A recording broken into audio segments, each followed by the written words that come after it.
dinner entertainment. We're going to have another of one of our own students provide a little spoken word. He's White Mountain Apache from Pima, from Arizona. He has his own independent record label called Native Organizations Entertainment. He has 8 albums out. They're all available online and on iTunes. And he's an activist and involved with tribal youth on his reservation back home, and he's now a sophomore at United Tribes Technical College. And he goes by the name of G.E.N.O.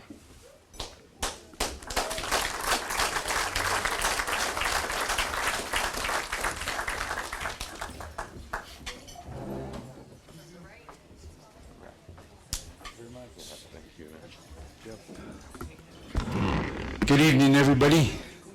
GENO stands for me is Get Every Native Organized, and it's also an acronym for God Empowers and Never Oppresses. I'm usually darker than this,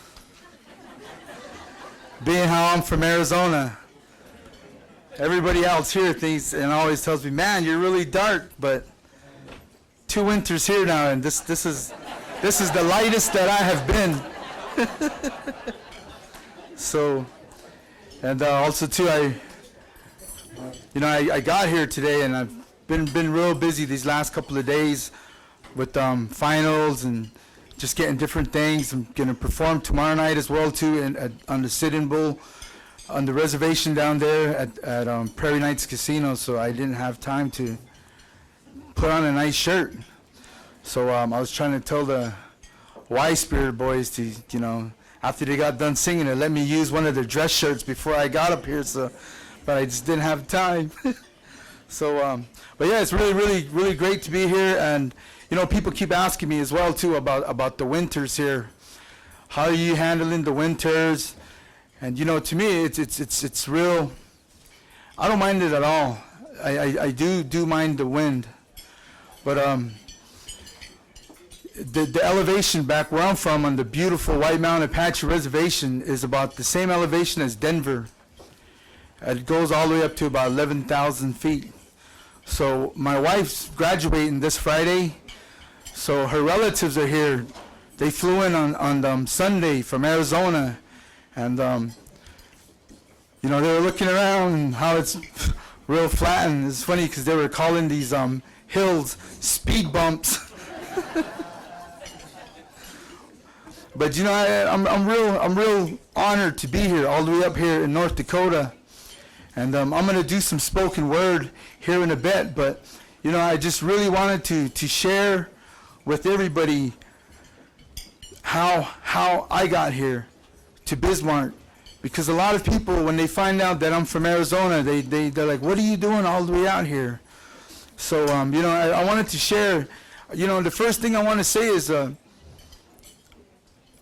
really feel like it was God's purpose for me and my family to be here and to end up here in North Dakota. Like 3 years ago, me and my wife were really talking, and dinner or whatever, we were saying, it'd be nice to leave Arizona for a while and go somewhere else and maybe expand on our music and expand on our business. But we thought about California. San Diego came up. I've got some relatives that live in New York, in that area, right near New York City, and that had come up. And North Dakota really, honestly, never really crossed my mind. And I apologize for saying that. But I didn't think that I would ever move up to North Dakota. But I think God had a reason for me here.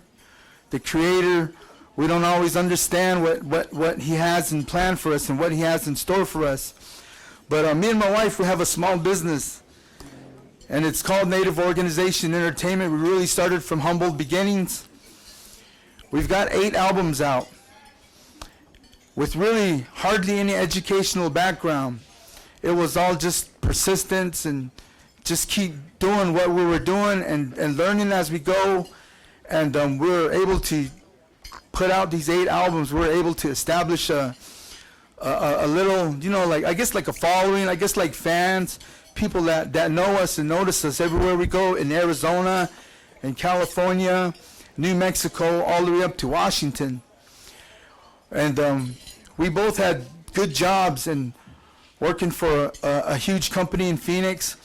But it got to the point where during the weekends, we were doing music, and we had ended up starting to make more money during the weekend than we were working both 40 hours a week.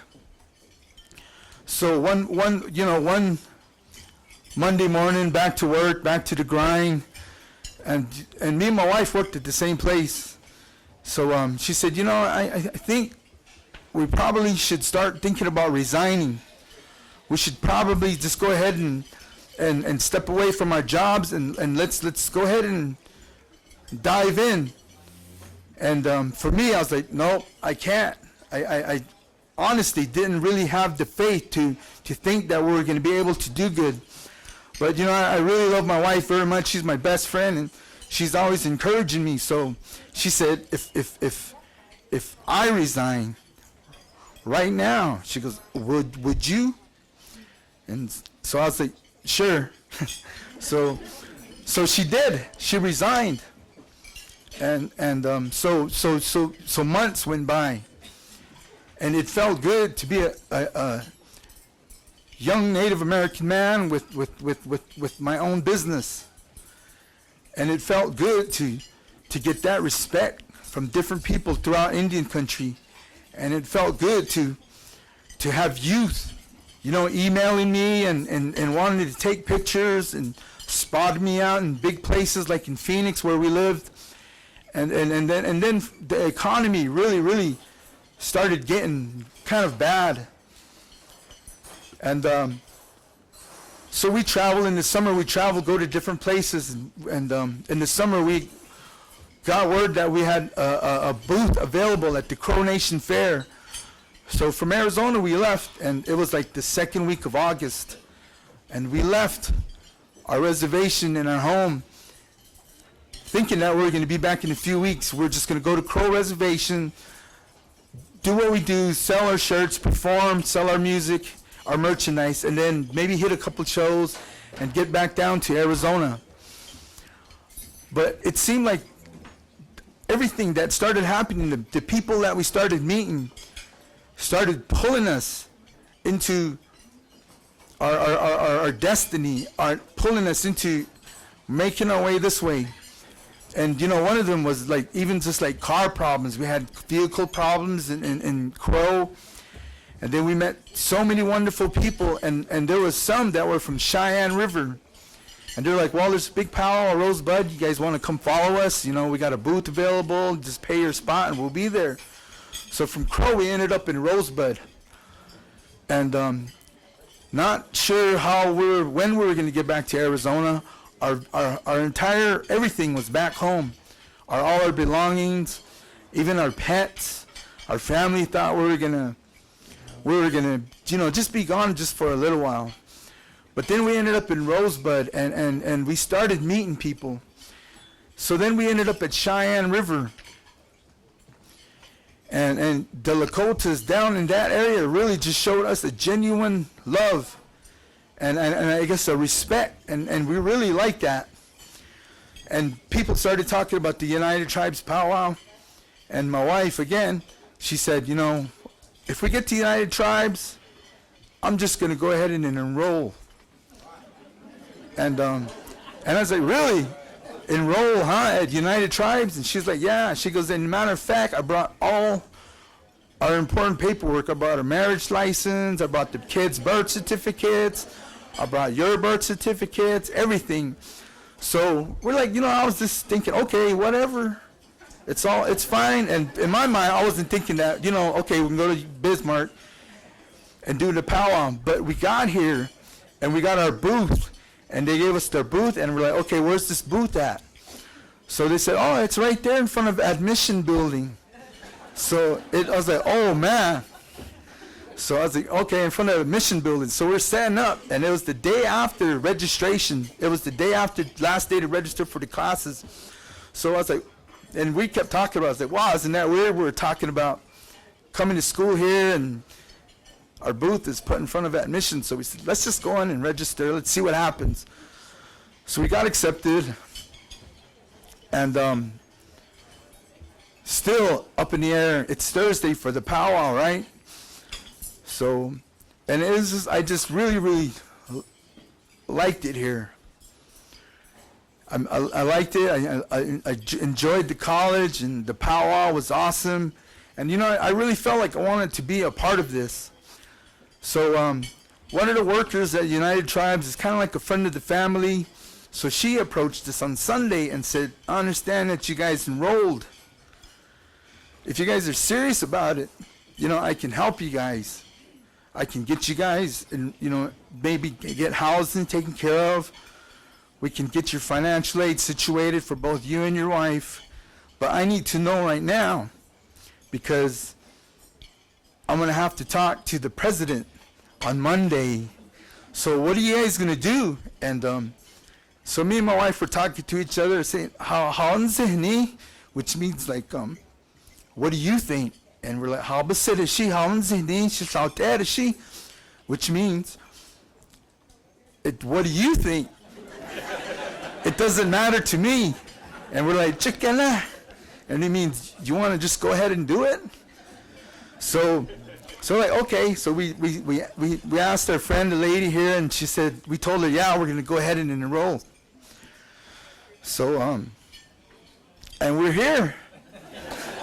And you know, it's been a year, and you know, I've shared the story tons of times, and to me, I still get kind of emotional about it, because to come from Arizona all the way to here is a huge step, and we just didn't do it by ourselves.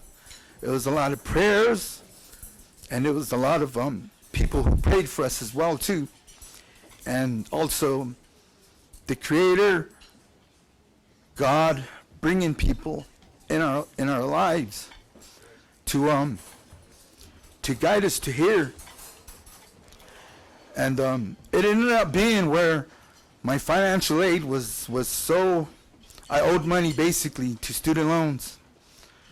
So the first semester I was here, I enrolled, and I did it all on faith. But scholarships is what paid for my first semester. No financial aid, no student loans, no tribal scholarships. It was all, you know, scholarships. And you know, it's scholarships really do help people. And the money that's raised for scholarships is also, you know, it's going to help out other people.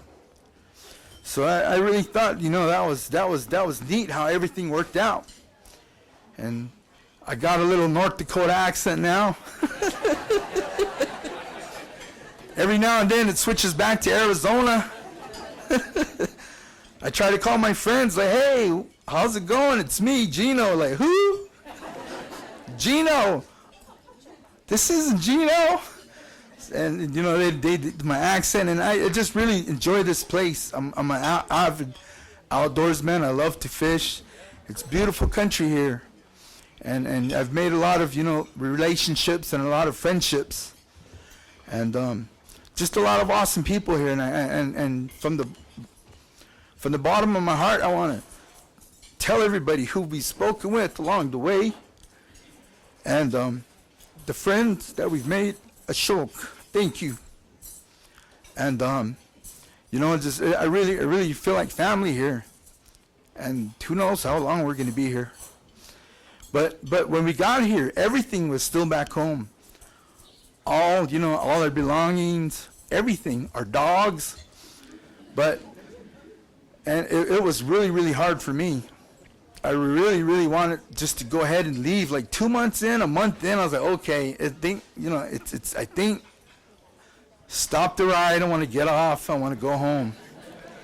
So, but you know, just friends, you know, like Lacey and Nicole and just different people like that were kind of encouraging along the way, and we stayed. And so we finally went back a year later. Everything was still there, just like the way that it was. And you know, the reservation that I live on is not the best reservation. There's a lot of, you know, crime, alcoholism, and anybody could have broken in and stolen my equipment. Anybody could have broken in and stolen our you know, our art that we've collected through the years. But everything was there, a whole year. You know, and stuff was dusty. Then it looked like nobody had lived there for a year, like somebody just up and left. But you know, and it's real neat, and me and my wife like to talk about that. But I wanted to share some stuff with you. It's spoken word is how I'm going to do it tonight. I'm a hip hop artist. But there's a song that I wrote. It's for my son. It's on my 4th solo album that I did called Faith and Loyalty. And to me, that was an important album name for me, because it's what it is. It's all about is faith and loyalty, and being loyal to whatever your dream is, to whatever you want to become. So on that album, there's a song called Right Here, and I wrote it when my son was born. My son is 4 years old now. And, you know, really, me and my wife waited for my son for a long time, and to us, he's a blessing.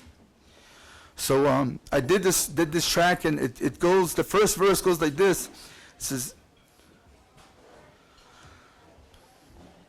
It goes, son, I promise I'm going to be right here.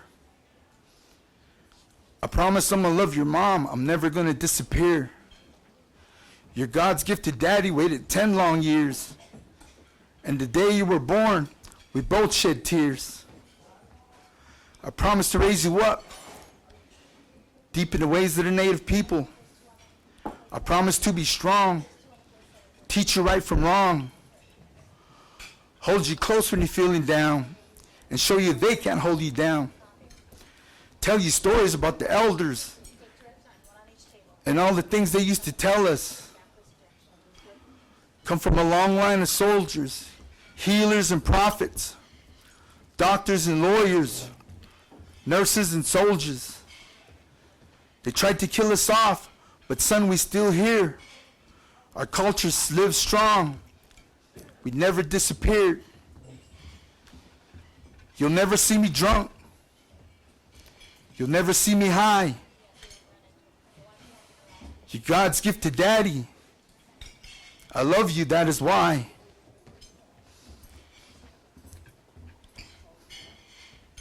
So I just wanted to share that with you. And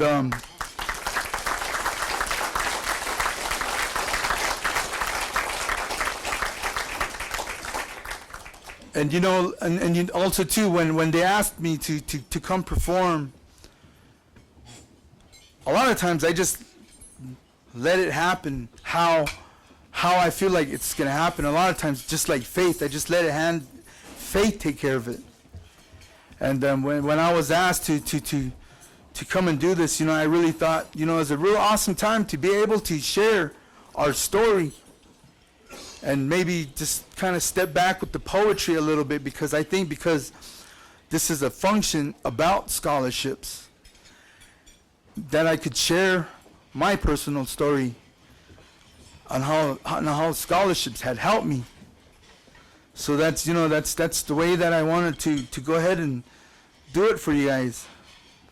So you know, I really appreciate it and everything.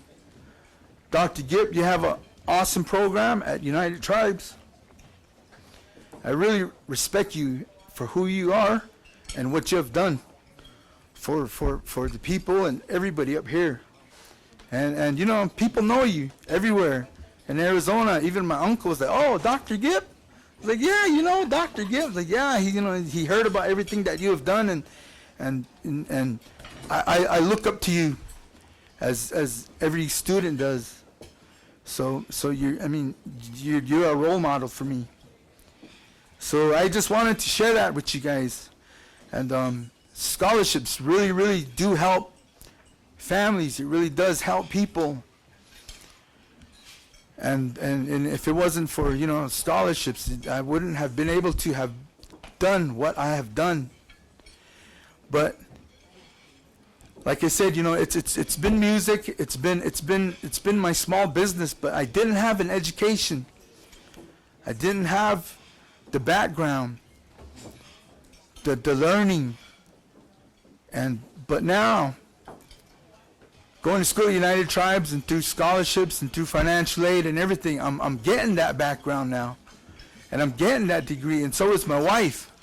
So I know that what I've been doing for so many years, it's just going to multiply tenfold through education, and education is very, very, very important. So, and you know, that's all I wanted to share, and Marion, I love you very much. Thank you for your support. And so I just want to take time to share my story with you. And my name is G.E.N.O, a White Mountain Apache. I'm Acoma Otham, which is from the Gila River Reservation in near Phoenix, Arizona. Acoma Otham is the traditional name, but most people know us as Pimas. So, Ashok, Dafua. So thank you very much.